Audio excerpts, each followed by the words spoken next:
The following program is rated PG. Please be advised that what you are about to hear may contain mature themes, such as sexually suggestive situations, mild uses of bad language, and some instances of violence.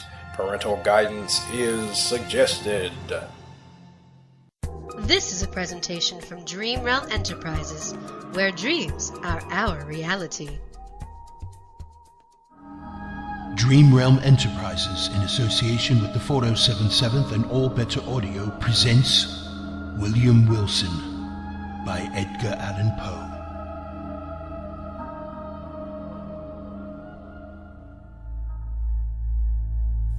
Let me call myself for the present William Wilson. The fair page now lying before me need not be sullied with my real appellation. This has already been too much of an object for the scorn, for the horror, for the detestation of my race. To the utmost regions of the globe have not the indignant winds bruited its unparalleled infamy. O outcast of all outcasts, most abandoned, to the earth art thou not forever dead?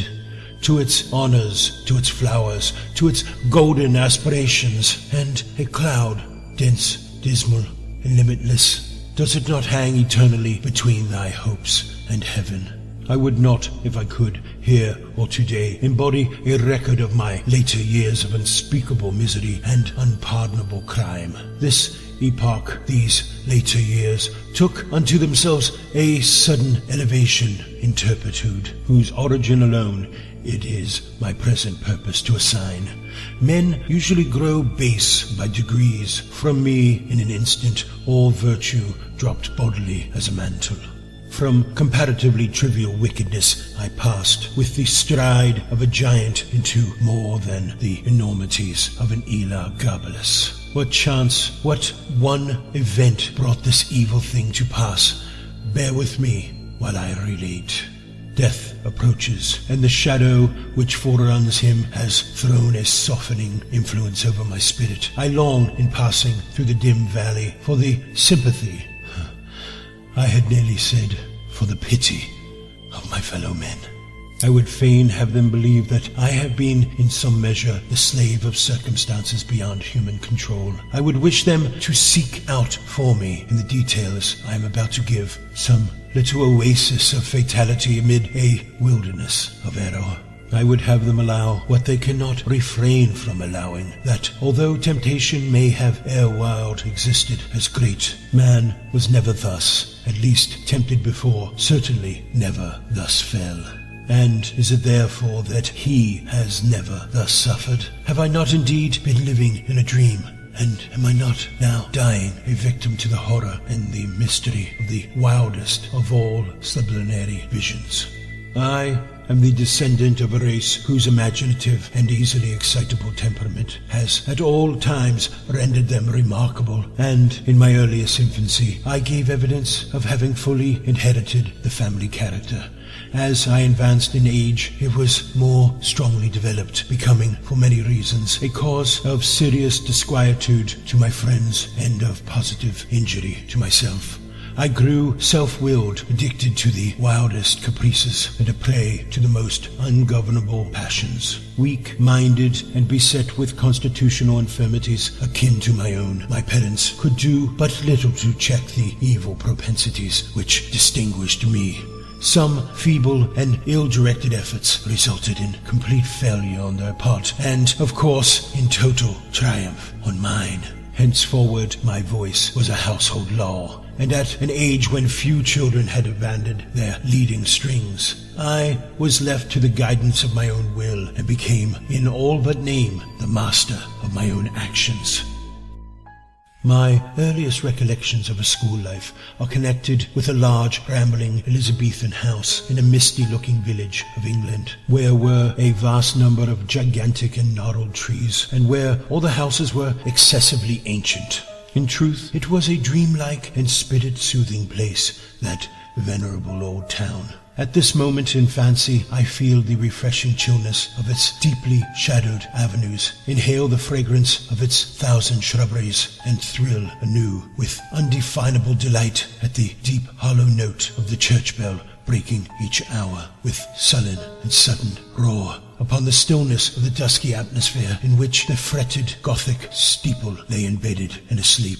It gives me perhaps as much pleasure as I can now in any manner experience to dwell upon minute recollections of the school and its concerns, steeped in misery as I am. Misery, alas, only too real. I shall be pardoned for seeking relief, however slight and temporary, in the weakness of a few rambling details. These, moreover, utterly trivial and even ridiculous in themselves, assume to my fancy adventitious importance as connected with a period and a locality when and where I recognize the first ambiguous monitions of the destiny which afterwards so fully overshadowed me. Let me, then, remember. The house, I have said, was old and irregular. The grounds were extensive, and a high and solid brick wall topped with a bed of mortar and broken glass encompassed the whole. This prison-like rampart formed the limit of our domain. Beyond it we saw but thrice a week. Once every Saturday afternoon, when attended by 2 ushers, we were permitted to take brief walks in a body through some of the neighboring fields, and twice during Sunday, when we were paraded in the same formal manner to the morning and evening services at the one church of the village. Of this church, the principal of our school was pastor. With how deep a spirit of wonder and perplexity was I wont to regard him from our remote pew in the gallery, as with step solemn and slow he ascended the pulpit. This reverend man, with countenance so demurely benign, with robes so glossy and so clerically flowing, with a wig so minutely powdered, so rigid and so vast, could this be he who, of late, with sour visage and in snuffy habiliments, administered, ferule in hand, the draconian laws of this academy? Oh, gigantic paradox, too utterly monstrous for solution! At an angle of the ponderous wall frowned a more ponderous gate. It was riveted and studded with iron bolts and surmounted with jagged iron spikes. What impressions of deep awe did it inspire! It was never opened, save for the 3 periodical egressions and ingressions already mentioned. Then, in every creak of its mighty hinges, we found a plenitude of mystery, a world of matter for solemn remark and for more solemn meditation. The extensive enclosure was irregular in form, having more capacious recesses. Of these, 3 or 4 of the largest constituted the playground. It was level and covered with fine, hard gravel. I well remember it had no trees, no benches, nor anything similar within it. Of course, it was at the rear of the house. In front lay a small parterre, planted with box and other shrubs. But through this sacred division we passed only upon rare occasions indeed, such as a first advent to school, or final departure hence, or perhaps when a parent or friend having called for us, we joyfully took our way home for the Christmas or midsummer holidays. But the house, how quaint an old building was this! To me, how veritably a palace of enchantment.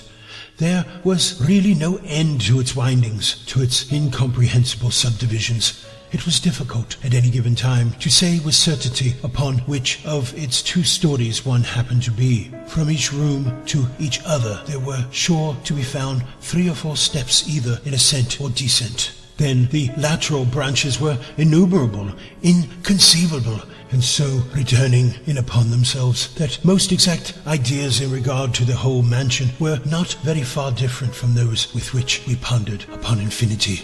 During the 5 years of my residence here, I was never able to ascertain with precision in what remote locality lay the little sleeping apartment assigned to myself and some 18 or 20 other scholars.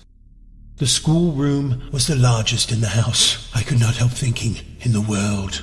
It was very long, narrow, and dismally low, with pointed Gothic windows and a ceiling of oak.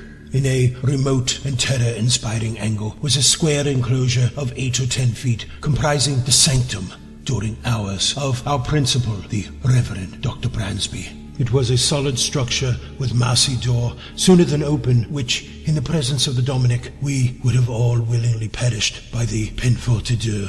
In other angles were 2 other similar boxes, far less reverenced indeed, but still greatly matters of awe. One of these was the pulpit of the classical usher, one of the English and mathematical. Interspersed about the room, crossing and recrossing in endless irregularity, were innumerable benches and desks, black, ancient, and time-worn, piled desperately with much bethumbed books, and so beseamed with initial letters, names at full length, grotesque figures, and other multiplied efforts of the knife, as to have entirely lost what little of original form might have been there, proportioned in days long departed. A huge bucket with water stood at one extremity of the room, and a clock of stupendous dimensions at the other. Encompassed by the massy walls of this venerable academy, I passed, yet not in tedium or disgust, the years of the 3rd lustrum of my life. The teeming brain of childhood requires no external world of incident to occupy or amuse it, and the apparently dismal monotony of school was replete with more intense excitement than my riper youth has derived from luxury, or my full manhood from crime.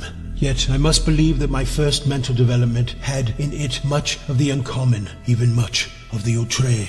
Upon mankind at large, the events of very early existence rarely leave in mature age any definite impression. All is grey shadow, a weak and irregular remembrance, an indistinct regathering of feeble pleasures and phantasmagoric pains. With me, this is not so.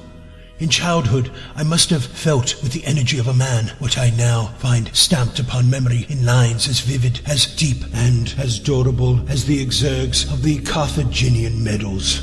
Yet, in fact, in the fact of the world's view, how little was there to remember? The morning's awakening, the nightly summons to bed, the connings, the recitations, the periodical half-holidays, the preambulations, the playground with its broils, its pastimes, its intrigues. These, by a mental sorcery long forgotten, were made to involve a wilderness of sensation, a world of rich incident, and a universe of varied emotion, of excitement, of the most passionate and spirit-stirring. Oh, le bon temps, qu'est-ce que c'est que le feu? In truth, the ardor, the enthusiasm, the imperiousness of my disposition soon rendered me a marked character among my schoolmates, and by slow but natural gradations gave me an ascendancy over all not greatly older than myself, over all with a single exception. This exception was found in the person of a scholar who, although no relation, bore the same Christian and surname as myself, a circumstance, in fact, little remarkable, for, notwithstanding a noble descent, mine was one of those everyday appellations which seem, by prescriptive right, to have been, time out of mind, the common property of the mob. In this narrative, I have therefore designated myself as William Wilson, a fictitious title not very dissimilar to the real. My namesake alone, to those who in school phraseology constituted our set, presumed to compete with me in the studies of the class, in the sports and broils of the playground, to refuse implicit belief in my assertions and submission to my will, indeed to interfere with my arbitrary dictation in any respect whatsoever. If there is on earth a supreme and unqualified despotism, it is the despotism of a mastermind in boyhood over the less energetic spirits of its companions. Wilson's rebellion was to me a source of the greatest embarrassment, the more so as, in spite of the bravado with which in public I had made a point of treating him and his pretensions, I secretly felt that I feared him, and could not help thinking the equality which he maintained so easily with myself a proof of his true superiority, since not to be overcome cost me a perpetual struggle. Yet this superiority, even this equality, was in truth acknowledged by no one but myself. Our associates, by some unaccountable blindness, seemed not to even suspect it. Indeed, his competition, his resistance, and especially his impertinence and dogged interference with my purposes were not more pointed than private. He appeared to be destitute alike of the ambition which urged and of the passionate energy of mind which enabled me to excel. In his rivalry, he might have been supposed actuated solely by a whimsical desire to thwart, astonish, or mortify myself, although there were times when I could not help observing, with a feeling made up of wonder, abasement, and pique, that he mingled with his injuries, his insults, and his contradictions a certain most inappropriate and assuredly most unwelcome affectionateness of manner.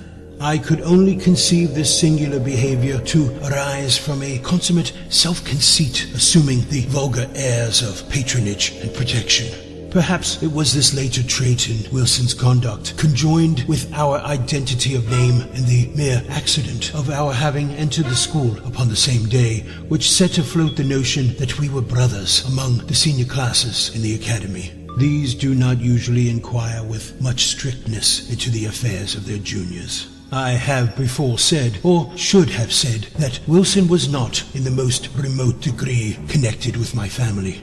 But assuredly, if we had been brothers, we must have been twins. For after leaving Dr. Bransby's, I casually learned that my namesake was born on the 19th of January, 1813. And this is a somewhat remarkable coincidence, for the day is precisely that of my own nativity. It may seem strange that in spite of the continual anxiety occasioned me by the rivalry of Wilson and his intolerable spirit of contradiction, I could not bring myself to hate him altogether. We had, to be sure, nearly every day a quarrel in which, yielding me publicly the palm of victory, he, in some manner, contrived to make me feel that it was he who had deserved it. Yet a sense of pride on my part and a veritable dignity on his own kept us always upon what are called speaking terms, while there are many points of strong congeniality in our tempers, operating to awake me in a sentiment which our position alone perhaps prevented from ripening into friendship. It is difficult indeed to define or even to describe my real feelings towards him. They formed a motley and heterogeneous admixture, some petulant animosity, which was not yet hatred, some esteem, more respect, much fear, with a world of uneasy curiosity. To the moralist, it will be unnecessary to say in addition that Wilson and myself were the most inseparable of companions. It was no doubt the anomalous state of affairs existing between us which turned all my attacks upon him, and they were many, either open or covert, into the channel of banter or practical joke, giving pain while assuming the aspect of mere fun, rather than into a more serious and determined hostility. But my endeavors on this head were by no means uniformly successful, even when my plans were the most wittily concocted, for my namesake had much about him in character, of that unassuming and quiet austerity which, while enjoying the poignancy of its own jokes, has no heel of Achilles in itself, and absolutely refuses to be laughed at. I could find indeed but one vulnerable point, and that lying in a personal peculiarity arising perhaps from constitutional disease, would have been spared by any antagonist less than his wit's end than myself. My rival had a weakness in the vocal or guttural organs, which precluded him from raising his voice at any time above a very low whisper.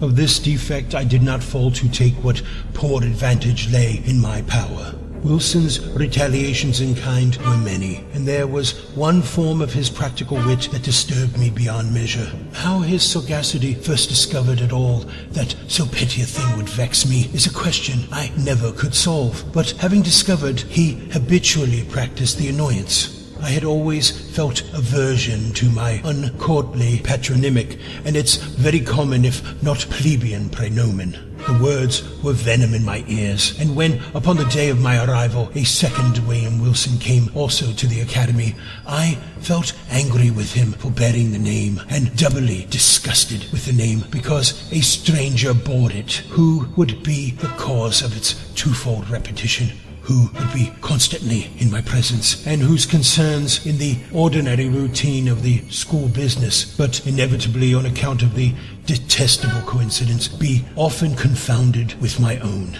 The feeling of vexation thus engendered grew stronger with every circumstance, tending to show resemblance, moral or physical, between my rival and myself. I had not then discovered the remarkable fact that we were of the same age, but I saw that we were of the same height, and I perceived that we were even singularly alike in general contour of person and outline of feature. I was galled, too, by the rumor touching a relationship which had grown current in the upper forms.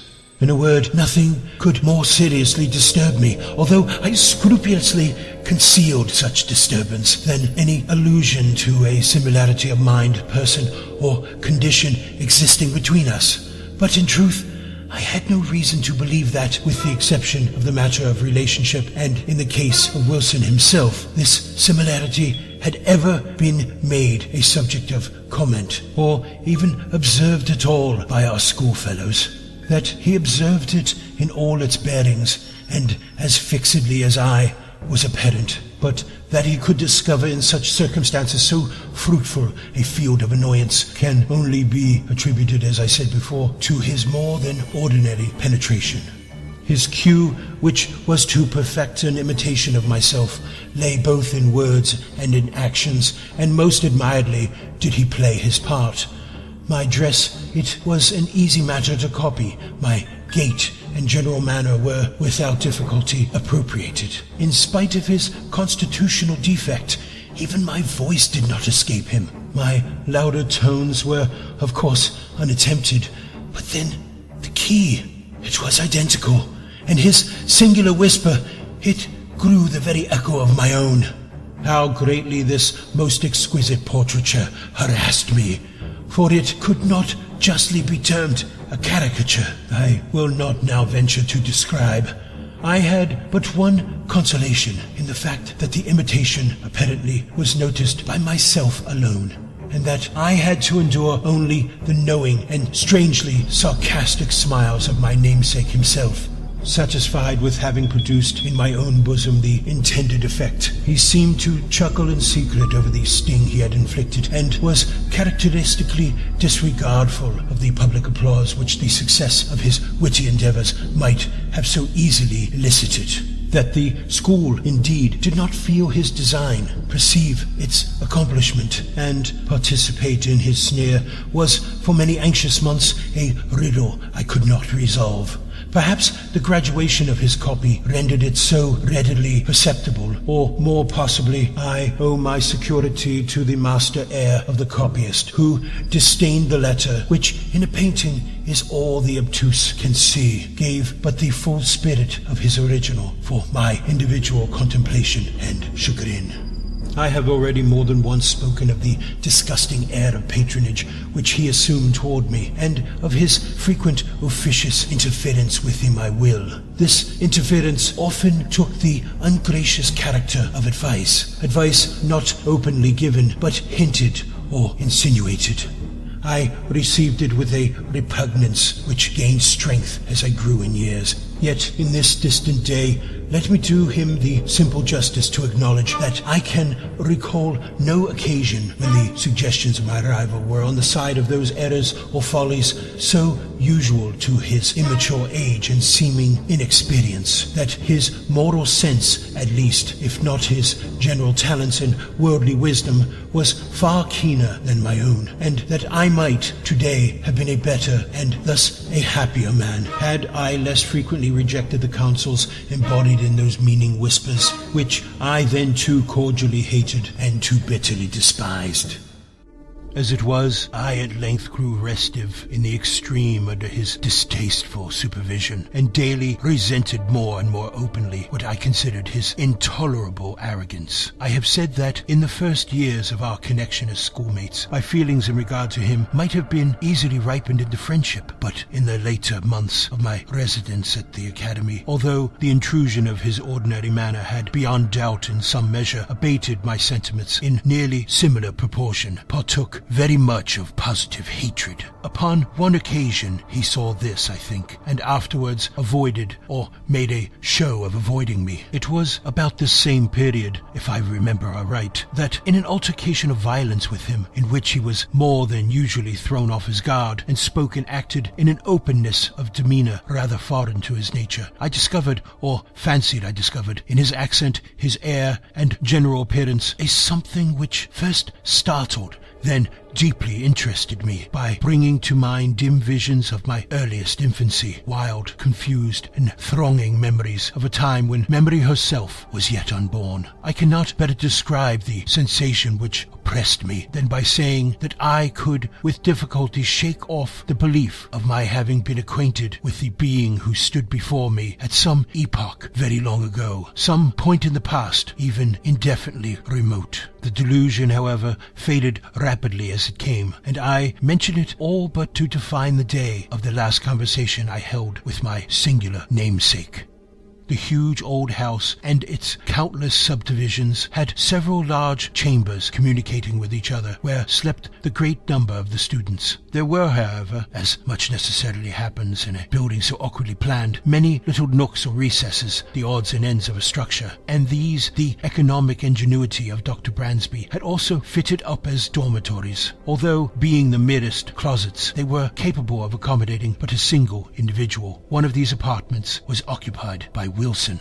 One night, about the close of my 5th year at school, and immediately after the altercation just mentioned, finding everyone wrapped in sleep, I arose from bed, and lamp in hand, stole through the wilderness of narrow passages from my own bedroom to that of my rival. I had long been plotting one of those ill-natured pieces of practical wit at his expense, in which I had hitherto been so uniformly unsuccessful. It was my intention now to put my scheme in operation, and I resolved to make him feel the whole extent of the malice of which I was imbued. Having reached his closet, I noiselessly entered, leaving the lamp with the shade over it on the outside. I advanced a step and listened to the sound of his tranquil breathing. Assured of his being asleep, I returned, took the light, and with it again approached the bed. Clothes, curtains were around it, which, in my prosecution of my plan, I slowly and quietly withdrew, when the bright rays fell vividly upon the sleeper, and in my eyes at the same moment upon his countenance. I looked, and a numbness of iciness of feeling instantly pervaded my frame. My breast heaved, my knees tottered, my whole spirit became possessed with an objectionless yet intolerable horror. Gasping for breath, I lowered the lamp in still nearer proximity to the face. Were these the lineaments of William Wilson? I saw, indeed, that they were his, but I shook as if with a fit of the ague in fancying they were not. What was there about them to confound me in this manner? I gazed, while my brain reeled with the multitude of incoherent thoughts. Not thus he appeared, assuredly not thus. In the vivacity of his waking hours, the same name, the same contour of person, the same day of arrival at the academy, and then his dogged and meaningless imitation of my gait, my voice, my habits, and my manner. Was it, in truth, within the bounds of human possibility, that what I now saw was the result merely of the habitual practice of his sarcastic imitation? Or, stricken and with creeping shudder, I extinguished the lamp, passed silently from the chamber, and left at once the halls of that old academy, never to enter them again. After a lapse of several months spent at home in mere idleness, I find myself a student at Eton. The brief interval had been sufficient to enfeeble my remembrance of the events at Dr. Bransby's, or at least to effect a material change of the nature of the feelings of which I remembered them. The truth, the tragedy of the drama was no more. I could now find room to doubt the evidence of my senses, and seldom called up the subject at all, but with wonder at the extent of human credulity, and a smile of the vivid force of the imagination which I hereditarily possessed. Neither was this species of skepticism likely to be distinguished by the character of the life I led at Eton. The vortex of thoughtless folly into which I so immediately and so recklessly plunged washed away all but the froth of my past hours, engulfed at once every solid or serious impression, and left to memory only the various levities of a former existence. I do not wish, however, to trace the course of my miserable profligacy here, a profligacy which set at defiance the laws while it eluded the vigilance of the institution. 3 years of folly, passed without profit, had but given me rooted habits of vice and added in a somewhat unusual degree to my bodily stature. When, after a week of soulless dissipation, I invited a small party of the most dissolute students to a secret carousal in my chambers, we met at a late hour of the night, for our debaucheries were to be faithfully protracted until morning. The wine flowed freely, and there were not wanting other and perhaps more dangerous seductions, so that the grey dawn had already faintly appeared in the east, while our delirious extravagance was at its height. Madly flushed with cards and intoxication, I was in the act of insisting upon a toast of more than wonted profanity, when my attention was suddenly diverted by the violent, although partial, unclosing of the door of the apartment, and by the eager voice of a servant from without. He said that some person, apparently in great haste, demanded to speak with me in the hall. Wildly excited with wine, the unexpected interruption rather delighted than surprised me. I staggered forward at once, and a few steps brought me to the vestibule of the building. In this low and small room there hung no lamp, and now no light at all was admitted save that of the exceedingly feeble dawn that made its way through the semicircular window. As I put my foot over the threshold, I became aware of the figure of a youth about my own height and habited in a white kerseymere morning frock, cut in the novel fashion of the one myself wore at the moment. This the faint light enabled me to perceive, but the features of his face I could not distinguish. Upon my entering, he strode hurriedly up to me and seized me by the arm with a gesture of petulant impatience. Whispering the words, "William Wilson," he said in my ear. I grew perfectly sober in an instant. There was that in the manner of this stranger, and in the tremulous shake of his uplifted finger as he held it between my eyes, and the light which filled me with unqualified amazement. But it was not this which had so violently moved me. It was the pregnancy of solemn admonition in the singular, low, hissing utterance, and above all, it was the character, the tone, the key of those few simple and familiar yet whispered syllables which came with 1,000 thronging memories of bygone days and struck upon my soul with the shock of a galvanic battery. Ere I could recover the use of my senses, he was gone. Although this event failed not of a vivid effect upon my disordered imagination, yet was it evanescent as vivid. For some weeks indeed I busied myself in earnest inquiry, or was wrapped in a cloud of morbid speculation. I did not pretend to disguise from my perception the identity of this singular individual who thus perseveringly interfered with my affairs and harassed me with his insinuated counsel. But who and what was this Wilson, and whence came he, and what were his purposes? Upon neither of these points could I be satisfied, merely ascertaining in regard to him that a sudden accident of his family had caused his removal from Dr. Brainsby's academy on the afternoon of the day in which I myself had eloped. But in a brief period I ceased to think about the subject, my attention being all absorbed in this contemplated departure for Oxford. Thither I soon went, the uncalculating vanity of my parents furnishing me with an outfit and annual establishment which could enable me to indulge at will in the luxury already so dear to my heart, to vie in profuseness of expenditure with the haughtiest heirs of the wealthiest earldoms of Great Britain. Excited by such appliances to vice, my constitutional temperament broke forth with redoubled ardor, and I spurned even the common restraints of decency in the mad infatuation of my revels. But it were absurd to pause in the details of my extravagance. Let it suffice that among spendthrifts I out-Heroded Herod, and that, giving name to a multitude of novel follies, I added no brief appendix to the long catalogue of vices then usual in the most dissolute university of Europe. It could hardly be credited, however, that I, even here so utterly fallen from the gentlemanly estate, as to seek acquaintance with the vilest arts of the gambler by profession, and having become an adept in his despicable science, to practice it habitually as a means of increasing my already enormous income at the expense of the weak-minded among my fellow collegians. Such, nevertheless, was the fact. and the very enormity of this offense against all manly and honorable sentiment proved beyond doubt the main, if not the sole reason of the impunity in which it was committed. Who indeed among my most abandoned associates would not rather have disputed the clearest evidence of his senses than have suspected of such courses the gay, the frank, the generous William Wilson, the noblest and most commoner at Oxford? Him whose follies, said his parasites, were but the follies of youth and unbridled fancy, whose errors but inimitable whim, whose darkest vice but a careless and dashing extravagance.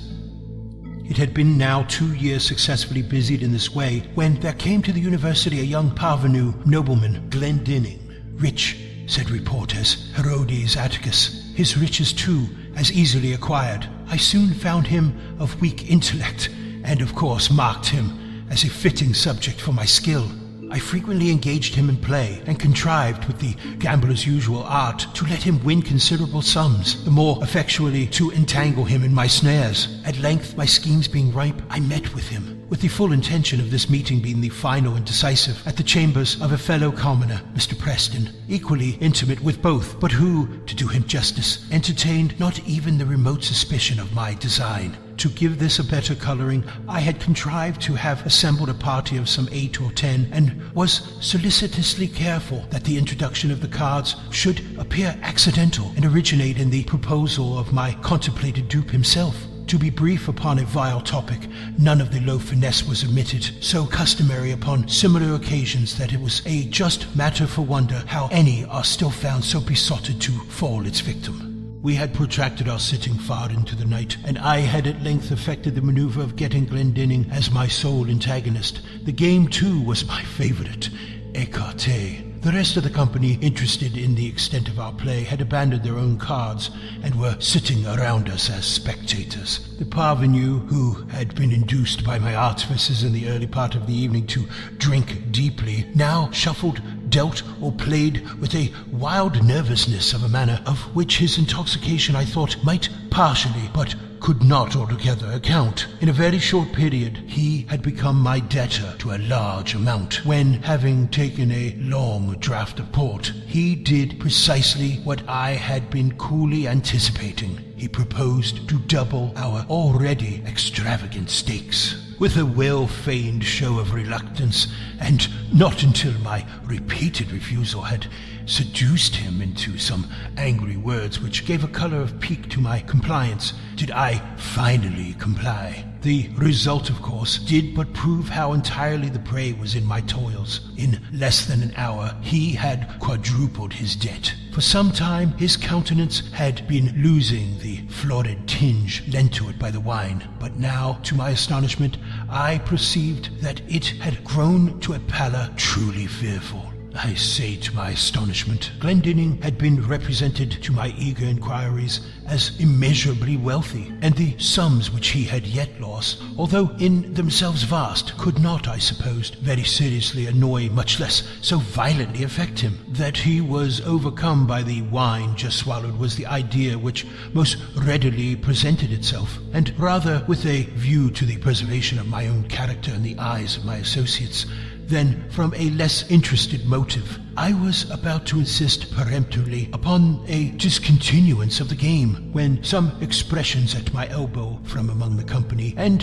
an ejaculation evincing utter despair on the part of Glendinning, gave me to understand that I had effected his total ruin under circumstances which, rendering him an object of the pity of all, should have protected him from the ill offices even of a fiend. What now might have been my conduct is difficult to say. The pitiable condition of my dupe had thrown an air of embarrassed gloom over all, and for some moments a profound silence was maintained, during which I could not help feeling my cheeks tingle with the many burning glances of scorn and reproach cast upon me by the less abandoned of the party.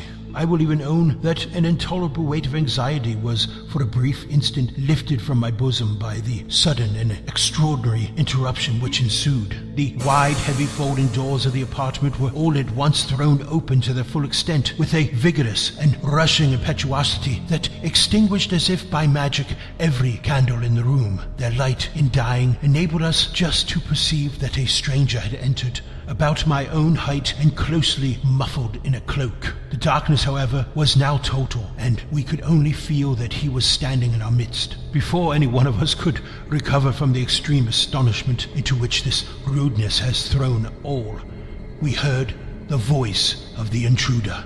"Gentlemen," he said, in a low, distinct, and never-to-be-forgotten whisper which thrilled to the very marrow of my bones. "Gentlemen, I make no apology for this behavior, because in thus behaving, I am but fulfilling a duty.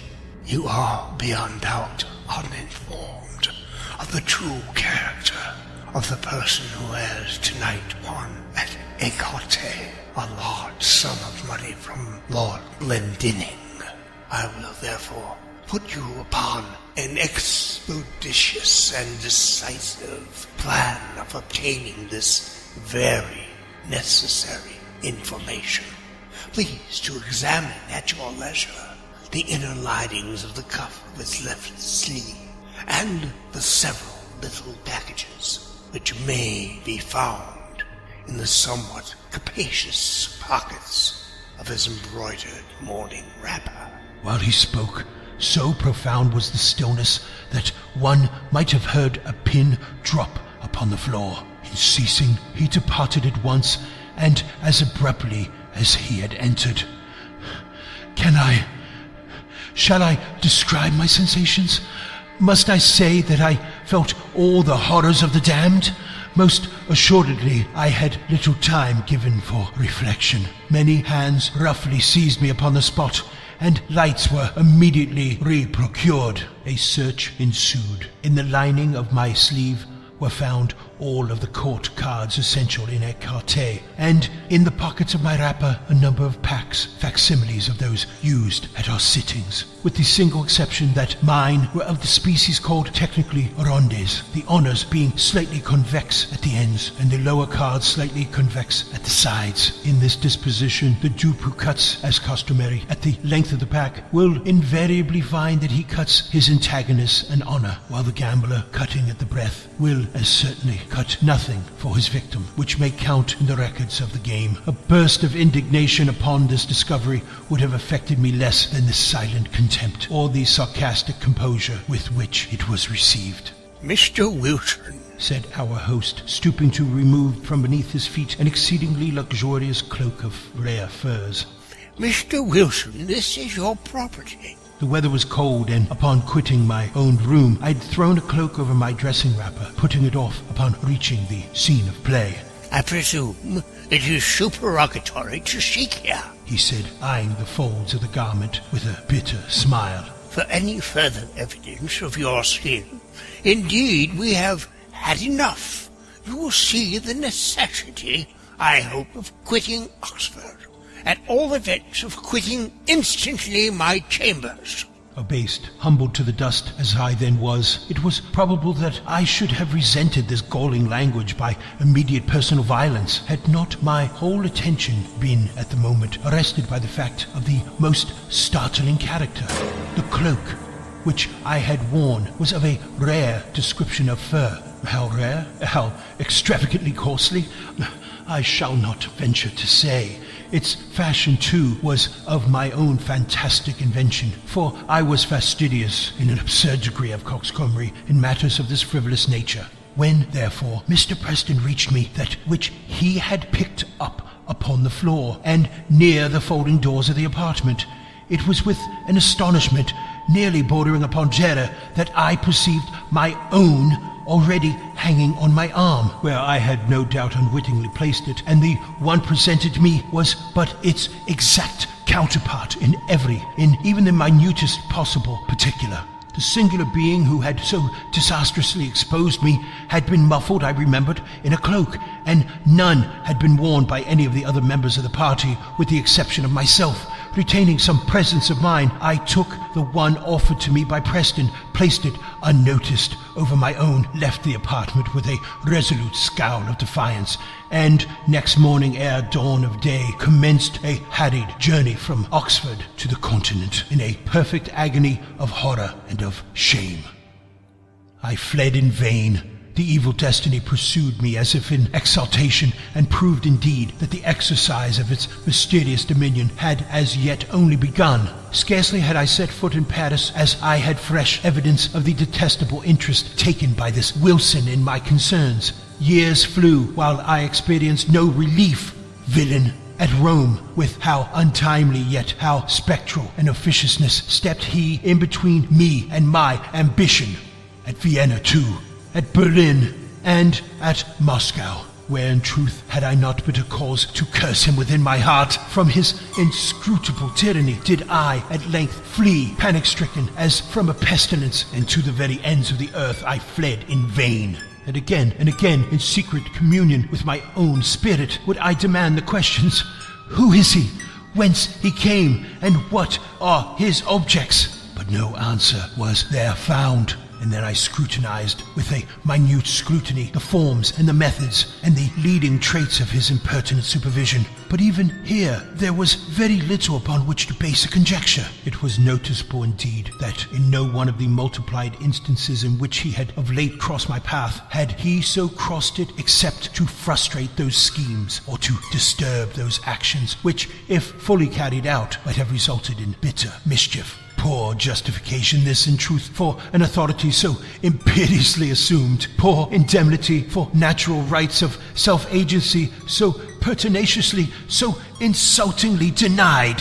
I had also been forced to notice that my tormentor, for a very long period of time, while scrupulously and with miraculous dexterity maintaining his whim of an identity of apparel with myself, had so contrived it in the execution of his varied interference with my will that I saw not at any moment the features of his face. Be Wilson what he might, this at least was but the veriest of affectation or of folly. Could he, for an instance, have supposed that in my admonisher at Eton, in the destroyer of my honor at Oxford, in him who thwarted my ambition at Rome, my revenge at Paris, my passionate love at Naples, or what he falsely termed my avarice in Egypt, that in this my arch-enemy and evil genius could fall to recognize the William Wilson of my schoolboy days, the namesake, the companion, the rival, the hated and dreaded rival at Dr. Bransby's? Impossible!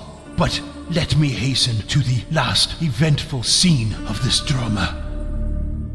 Thus far, I had succumbed supinely to this imperious domination. The sentiment of deep awe with which I habitually regarded the elevated character, the majestic wisdom, the apparent omnipresence and omnipotence of Wilson added to a feeling of even terror with which certain other traits of his nature and assumptions inspired me had operated hitherto to impress me with an idea of my own utter weakness and helplessness, and to suggest an implicit, although bitterly reluctant, submission to his arbitrary will. But of late days I had given myself up entirely to wine and its maddening influences upon my hereditary temper, rendering me more and more impatient of control. I began to murmur, to hesitate, to resist. And was it only fancy which induced me to believe that, with the increase of my own firmness, that my own tormentor underwent a proportional diminution? Be this as it may, I now began to feel the inspiration of a burning hope, and at length nurtured in my secret thoughts a stern and desperate resolution that I would submit no longer to be enslaved. It was at Rome, during the carnival of 1800 and something, that I attended a masquerade at the Palazzo at the Neapolitan Duke de Broglio. I had indulged more freely than usual at the excesses of the wine table, and now the suffocating atmosphere of the crowded rooms irritated me beyond endurance. The difficulty, too, of forcing my way through the mazes of the company contributed not a little to the ruffling of my temper, for I was anxiously seeking, let me not say with that unworthy motive, the young, the gay, the beautiful wife of the aged and doting de Broglio. With a too unscrupulous confidence, she had previously communicated with me the secret of the costume in which she would be habited, and now, having caught a glimpse of her person, I was hurrying to make my way into her presence. At this moment I felt a light hand placed upon my shoulder, and that ever-remembered low, damnable whisper within my ear. In an absolute frenzy of wrath, I turned at once upon him who had thus interrupted me and seized him violently by tail collar. He was attired, as I expected, in a costume altogether similar to my own, wearing a Spanish cloak of blue velvet, begirt about the waist with a crimson belt sustaining a rapier. A mask of black silk entirely covered his face. "Scoundrel!" I said in a voice husky with rage, while every syllable I uttered seemed as new fuel to my fury. "Scoundrel, impostor, accursed villain, you shall not dog me unto death. Follow me, or I shall stab you where you stand." And I broke my way from the ballroom into a small antechamber adjoining, dragging him unresistingly with me as I went. Upon entering, I thrust him furiously from me. He staggered against the wall while I closed the door with an oath and commanded him to draw. He hesitated but for an instant, then, with a slight sigh, drew in silence and put himself upon his defense. The contest was brief indeed. I was frantic with every species of wild excitement and felt within my single arm the energy and power of a multitude. In a few seconds I forced him by sheer strength against the wainscoting, and thus, getting him at mercy, plunged my sword with brute ferocity repeatedly through and through his bosom. At that instant some person tried the latch of the door. I hastened to prevent an intrusion, and then immediately returned to my dying antagonist. But what human language can adequately portray the astonishment, that horror which possessed me at the spectacle then presented to my view? The brief moment at which I averted my eyes had been sufficient to produce apparently a material change in the arrangements at the upper or farther end of the room. A large mirror, so at first it seemed to me in my confusion, now stood where none had been perceptible before, and as I stepped up into its extremity of terror, my own image, but with features all pale and dabbled in blood, advanced to me with a feeble and tottering gait. Thus it appeared, I say, but was not. It was my antagonist. It was Wilson, who then stood before me in the agonies of his dissolution. His mask and cloak lay where he had thrown them upon the floor. Not a thread in all his raiment, not a line in all the marked and singular lineaments of his face, which was not even in my most absolute identity mine own. It was Wilson, but he spoke no longer in a whisper, and I could have fancied that I myself was speaking, while he said, "You have conquered, and I yield. Yet henceforward art thou also dead. Dead to the world, to heaven, and to hope. In me didst thou exist, and in my death. See by this image, which is thine own, how utterly thou hast murdered thyself."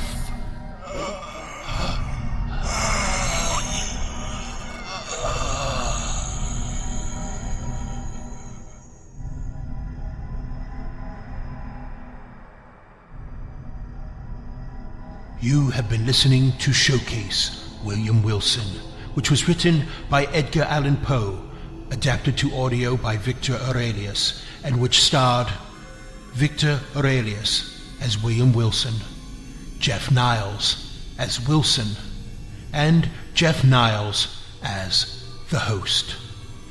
The incidental music was provided by Kevin MacLeod. The sound designer, executive producer, and director was Viktor Aurelius of the 4077th and All Better Audio. The series, Dream Realm Showcase, was created by Jonathan Patrick Russell, and the copyright is held by Dream Realm Enterprises. Any rebroadcast or reproduction of this program without the express written permission of Dream Realm Enterprises is strictly prohibited. Thank you for listening. We invite you to visit us on the web at dreamrealmsite.com. And if you'd like to email us with your comments or questions, you may do so at darkbuilding1@yahoo.com. The copyright of this program is held by Dream Realm Enterprises, the 4077th, and All Better Audio 2013. All rights reserved. And finally, this has been your host, Viktor Aurelius, for Dream Realm Showcase. Join us next time for another incredible story.